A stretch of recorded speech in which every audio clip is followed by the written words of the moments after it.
You know my mobile plan comes from AT&T? Oh, wow. Who cares? Relax, I'm just trying to ask a question. Don't be such a dick. Sorry, you're right. What's your point? Aren't you the guy on TikTok who tells people how many shares in a company they would need to make a certain amount of money every year from the dividend? That's me, what's up?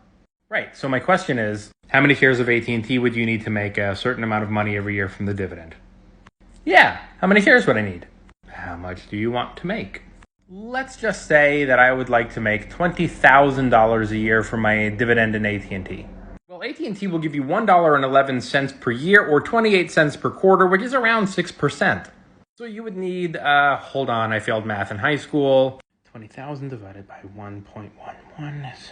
All right, you're going to need like 18,000 shares. God damn, what's that going to cost me?